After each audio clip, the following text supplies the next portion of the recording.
प्रणाम भगवन। ओम श्री गुरुवे नमः। ओम अखंडमंडलाकारं व्याप्तं येन चराचरं तत्पदं दर्शितं येन तस्मै श्री गुरुवे नमः। ओम शांति शांति शांति। ओम। ब्रह्म ज्ञान और उसकी साधना द्वारा स्वामी अखंडानंद सरस्वती जी महाराज द्वारा भगवान स्वामी जी बता रहे थे कि आग्रह, विग्रह और परिग्रह, संग्रह सब ग्रह के अंतर्गत आते हैं, लेकिन पूर्व ग्रह से बचना चाहिए। आप स्वामी जी कहते हैं, अब जरा आत्म विनिग्रह को देखो।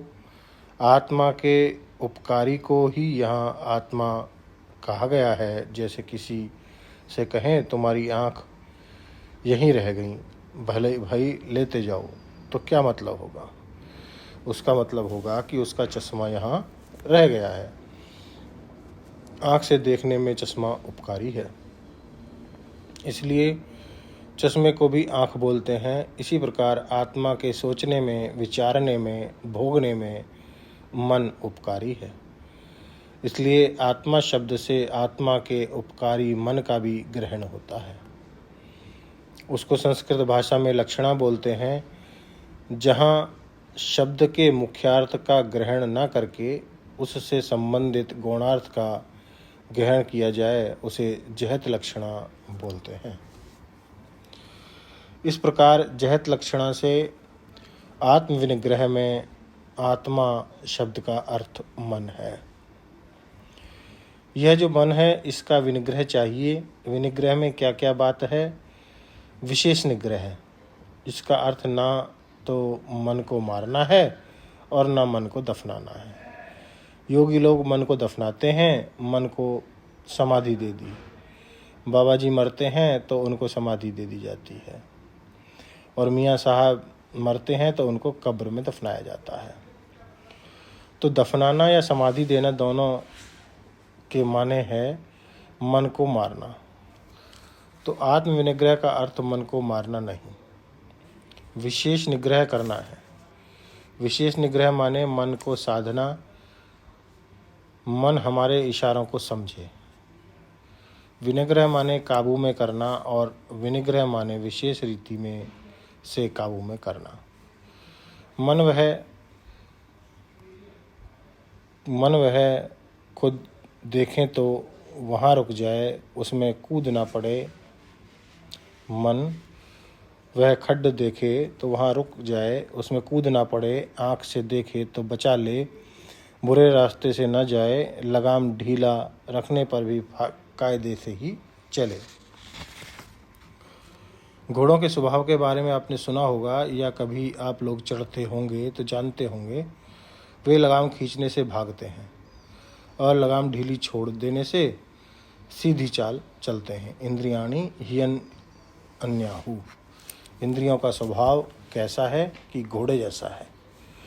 इसको जैसा अच्छा अस्वार सवार अश्व को रोकने वाला, अश्व को साधने वाला घोड़े को सधाता है, जैसे ठीक रास्ते से चलता है, कैसी एड़ी लगाने पर घोड़ा किस चाल से चले, सरपट दौड़े कि दुल की चाल से चले, इसके लिए एड़ी के इशारे को समझने लग जाए, लगाम के इशारे को समझने लग जाए।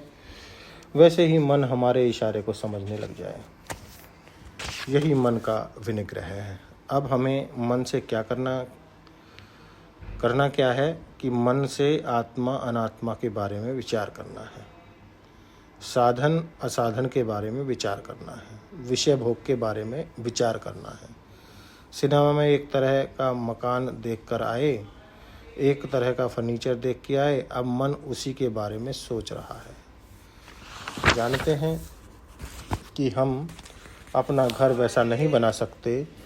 एक औरत देख कर आए, अब मन से उसी के बारे में सोच रहे हैं, तो मन की शक्ति भी क्षीण हो रही है, समय का भी अपव्यय हो रहा है। तुम्हारे मन में वासना भी बढ़ रही है और वह भी कभी पूरी होने वाली है नहीं। तो विनयग्रह का अर्थ यह हुआ कि मन से कह दें कि बेटा इसके बारे में मत सोचो, और सधे हुए घोड़े की तरह जहाँ इशारा किया जाए ठहर जाओ तो वहीं ठहर गया, जहाँ कह दिया कि चलो वहाँ चला। मन को मारना यह अध्यात्म शास्त्र का सिद्धांत नहीं है। मन को अपने संकेत के अनुसार चलाना यह अध्यात्म शास्त्र का सिद्धांत है। मन का वशीकरण होता है, मन की मृत्यु नहीं होती है। लालियेत चित्त बालकम, जैसे नन्हे बालक का लालन पालन किया जाता है।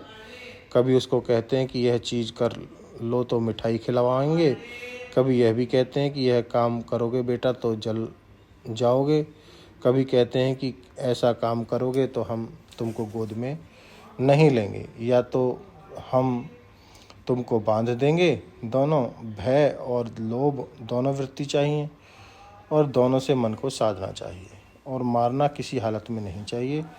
जीवन मुक्त का भी मन मरता नहीं है, ज्ञानी का मन भी रहता है, भक्त लोगों का मन भी रहता है। और आप क्या समझते हैं कि योगी लोगों में मन नहीं होता? अरे योगी लोगों का भी मन होता है। यह लोगों के दिमाग में एक झूठी बात बैठ गई है कि मन मारा जाता है, उसका विनिग्रह होता है। विशेष ग्रह और निग्रह, विशेष काम में ग्रहण करके उसको लगाना कि बेटा तुम यह काम करो, जहाँ लगा दिया लग गया, ऐसा सदा लेना चाहिए। इसके लिए 4 बात वेदांत शास्त्र में बताते हैं। इन 4 बातों को लेंगे भगवान अगले सत्संग में। ओम शांति शांति शांति। प्रणाम भगवान।